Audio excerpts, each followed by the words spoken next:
kita mulai lanjutan untuk alat-alat yang sifatnya manual atau konvensional, itu dikelompokkan yaitu alat-alat hand tool. Kelanjutan dari step 1 yaitu kekurangan untuk alat agar kalian semuanya sudah tidak asing lagi. Yang saya tayangkan atau saya pelajari untuk hari ini itu yaitu namanya di sini obeng dok, ya. Itu yang terkenal umum di bengkel-bengkel itu namanya obeng dok ini, ya. Nama untuk aslinya standarnya yaitu menurut SSD yaitu impact, ya. Impact driver. Impact driver atau obeng dok memiliki bagian-bagian yaitu bagian utama. Yang saya pegang ini semuanya dari sini sampai sini namanya bodi obeng dok. Nah, terus bagaimana cara untuk penggunaannya itu ini dilengkapi dengan kunci shock. Nah, tapi kunci shocknya khusus untuk tempatnya kepala obeng. Juga bisa nanti digunakan kunci shock yang umum digunakan untuk melepas daripada baut. Jadi ya, ini dimasukkan di kepalanya ini, di sini dilengkapi dengan stebal atau penguncinya, gitu ya. Itu kalau masang sampai menimbulkan bunyi. Ya. Kemudian bagaimana cara untuk penggunaan obeng dok atau impact driver ini ya. Di bodi kepala bodi di sini ada titik, ya, atau garis, ya. Kalau kita putar sesuai dengan keinginan kita, misalkan kita mau melepas, berarti melepas posisinya garis itu harus lurus dengan huruf L. Dicoba dulu. Oh, kalau digerakkan ke sini searah jarum nggak bisa, berarti itu searah jarum jam itu mengeraskan. Untuk berlawanan itu geser lagi sampai bunyi ceklak. Nah, kalau sudah bunyi ceklak, dilihat posisi titik atau garis tanda penyesuaian ini lurus di mana, R atau L. Kalau R itu right, kanan berarti obeng dok posisinya begini nanti, ya. Nah, berarti itu mengeraskan. Nah, kalau untuk mengendorkan tanda penyesuaiannya ini, tanda penyesuaian bisa berupa titik, bisa berupa garis. Itu digeser, digerakkan atau diputar sampai bunyi. Nah, ya, jadi sambil ditekan sambil diputar gini. Kalau mau coba boleh kanan kiri juga bisa. Tinggal kamu mau melepas atau mengeraskan. Kalau melepas berarti posisi tanda penyesuaian itu harus posisinya ke kiri. Tanda penyesuaian lurus dengan huruf L. Nah, sini huruf L sini. Kalau langsung lihat bedanya kelihatan. Kalau sini mungkin tidak begitu kelihatan. Sini ada huruf L berarti left kiri, R right kanan ini, ya. Nah, kemudian kalau sudah ini ada berbagai macam bentuk mata obeng. Nah, ini mata obeng atau kepala obeng. Sini ada positif, ada negatif, ada obeng pipih dan obeng kembang. Dimasukkan di sini, plug sini. Dapat ini bentuknya seperti ini. Kalau sudah kita terapkan mau melepas apa, misalkan melepas yang dulu itu baut, itu yang untuk sepeda motor atau mobil itu sebagian masih menggunakan obeng dok atau impact driver. Yaitu digunakan alat penunjangnya itu hammer, yaitu palu ini. Kemudian kita luruskan, misalkan mau melepas apa, ya, melepas baut. Di sini contohnya tidak ada, yang penting kamu tahu dulu ini. Nah, masukkan lurus pada kepala baut, lurus sesuai dengan tempat daripada kepala obeng. Lurus, nggak boleh miring, nggak boleh miring begini. Kalau miring harus lurus center. Dan tekan sambil kalau searah jam ya ini sambil digerakkan, agak diputar gini, tekan slide sambil tutup sini, ya. Tutup lagi. Paling enggak minimal 3 kali tutup lagi. Yes, itu sudah keras. Kalau dikendorkan pakai tangan, itu sudah tidak mampu tangan ini, ya, harus menggunakan obeng gedok lagi. Kemudian kalau mengendorkan ini juga harus Coba lagi kita tes ya, tanda penyesuaian harus diluruskan dengan huruf L kalau mengendorkan sampai bunyi klak. Nah gini ya. Kalau mungkin lupa, coba gerakan lagi, coba lagi gerakan. Nah ini sampai bunyi ceklak ini ya. Jadi prinsipnya intinya kalau penggedok mau mengendorkan tanda penyesuaian harus lurus tanda L. Kasih diklak sama lurus, nggak boleh miring, dan juga tempatnya ini kepala bautnya nggak boleh longgar, harus pas presisi baru dipukul. Nah, terus ini ya sambil digerakkan ke kiri sini, ini agak dongkek sambil duduk ya sini ya, boleh ya, jadi sampai kepala baut terasa kendur. Nah, kalau sudah kendur baru bisa dipakai tangan kiri seret. Jadi sebelum menggunakan ya mata obeng ini kita harus menyesuaikan dari tempat kedudukan itu mata obeng ini di bautnya itu. Coba pakai tangan ya, misalkan copot lepaskan ini kira-kira berkocak kanan kiri, kocak enggak, kalau kocak berarti ini kurang besar gitu.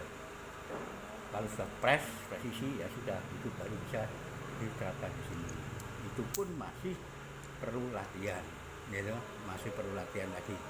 Ini untuk obeng dog gitu, itu impact driver, sudah tahu toh, paham toh? Nih ya. Kalau sudah saya lanjutkan untuk yang lain yang belum ya, alat-alat konvensional atau manual yang disebut bagian-bagian daripada hand stool gitu. Nah, karena apa? Karena alat-alat ini sangat menunjang sekali untuk memudahkan kita bekerja atau kita mempercepat daripada pekerjaan kita.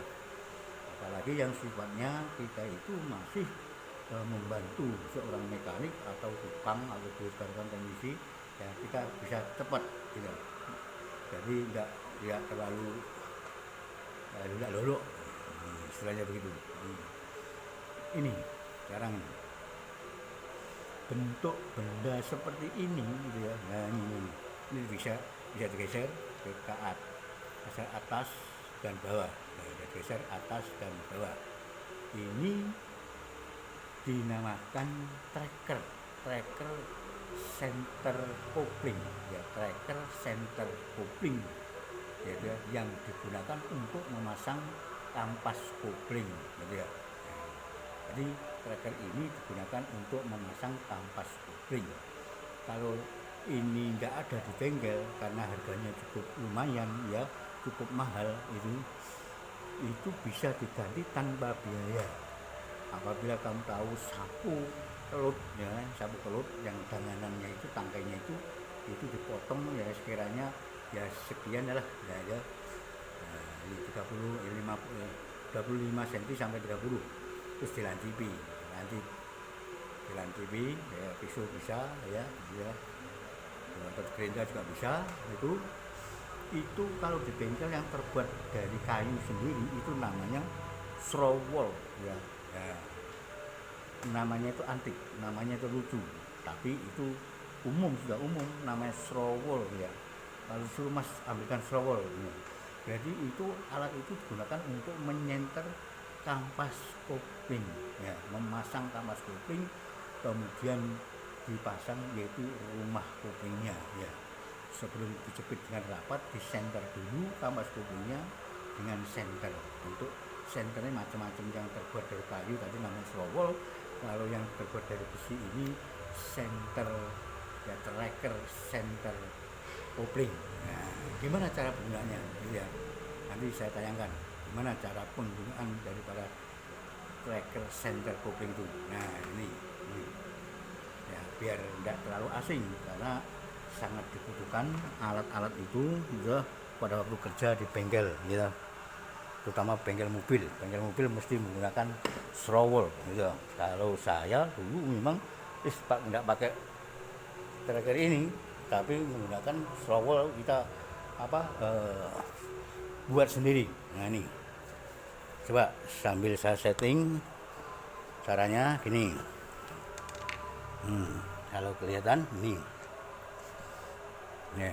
Nah, yang ini namanya rumah kopling hose. Di dalamnya sini itu ada yang dinamakan kampas kopling. Kampas kopling itu tengahnya punya busing yang bergigi atau gigi kopling gitu. Nah, sebenarnya di sini ada giginya disuri gitu ya. Itu kalau tidak senter betulan gitu ya, itu untuk memasang input asnya transmisi atau persneling nyantol satu gigi aja sudah tidak bisa masuk. Maka dari itu dibantu dengan alat yang namanya tracker ya, tracker center kampas kuping masuk di tengah sini, masuk sini. Nah, sini. Kalau sebelumnya saya jelaskan ujungnya ini ya bisa dicopot. Nah, sebentar. Ini. Ujungnya ini bisa dicopot. Dilepas. Ini copot, dilepas, disesuaikan dengan lubang di belakangnya sini. Di belakangnya kampas itu ada yang namanya flywheel atau roda gila. Ini roda gila ini. Ini roda gila itu tengahnya juga ada lubangnya. Nah, lubang itu harus menyesuaikan daripada ini. Bentuknya seperti ini, kunci tracker, kunci shock, tapi bukan kunci shock. Nah, karena apa? Ya, di atasnya enggak berlubang, buntu. Sedangkan yang bawah itu berlubang, ada dratnya untuk masukkan di asnya center sini, masuk sini. Nah, kalau sudah dilihat lubang flywheel atau roda gila yang di dalam sana sudah pas, baru dimasukkan di sini. Nah, dimasukkan setting nih masuk sini set. Terus ini yang bisa maju mundur ini ya. Nah, ini bisa maju bisa mundur, dimajukan. Nah, sambil tekan diputar set. Nah, terus kemudian kalau sudah lurus ya, baut ada yang 8 baut, 1 2 3 4 5 6, ada yang 6 gitu. Tapi umumnya kalau mobil tanggung atau medium itu 6. Kalau yang besar itu bisa 8 gitu. Ini enggak boleh keras dulu. Terus setengah kendor, setengah keras. Terus caranya untuk mengeraskan ini enggak boleh urut, enggak boleh, harus ngilang. Kalau dari atas dengan bawah sini, kemudian dari ini lawannya sini, menyilang terus sampai keras. Ini jangan sampai berubah ya. Kalau sudah keras semuanya, baru ini kita lepas trackernya, kita lepas thread. Nah, baru itu nanti akan memudahkan memasukkan box gear, namanya bak persneling, supaya gampang karena di dalamnya ini ada gigi-giginya, masangnya ini gigi surinya banyak sekali, nyantol satu gigi sudah tidak bisa masuk gitu ya. Nah, itu nanti akan lebih gampang dan lebih mantap itu kalau itu dipraktekkan gitu ya. Tapi kalau sudah praktek itu tadi dalam arti sudah bisa masuk ke bengkel, bisa praktek lebih gampang, lebih cepat. Nah, ini untuk menunjang, memudahkan kalian pada waktu nanti masuk praktek yang sesungguhnya ya. Ini sudah paham ya, ini namanya tracker center kopling. Nah, udah kita berjalan lagi untuk mencari alat yang belum saya sampaikan ya, sudah mayoritas sudah tersampaikan ya, tinggal yang belum, coba saya lihatnya mana yang belum saya sampaikan. Nah, sambil kita cari, sambil kita totong. Nah, ini nah, ini kalau kamu melihat ya, kelihatan enggak kira-kira. Nah, ini semuanya dari sini ke sini sampai sini ya.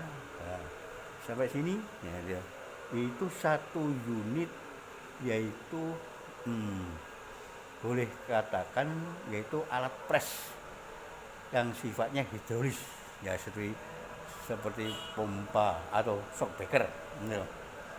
Yaitu tapi sistem hidrolis, tekanan daripada minyak gitu ya. Gimana caranya? Nah, ini bagian-bagiannya dulu yang harus tahu. Nah, ini frame disk untuk trackernya. Gunanya untuk press apa? Umumnya itu mayoritas digunakan untuk memasang bearing, bantalan, terutama bantalan transmisi, bantalan yang alat-alat yang sifatnya menggunakan daripada bantalan atau bearing, itu laker itu. Kalau bahasa bengkelnya tuh yang banyak disebut itu laker. Ya, istilahnya as gitu ya, untuk memasukkan menggunakan yaitu namanya alat press konvensional sistem hidrolis. Nah, kalau sudah ini nih, saya atur dulu nah, supaya gampang untuk dilihat cara penggunaannya gimana ya. Nah, ini.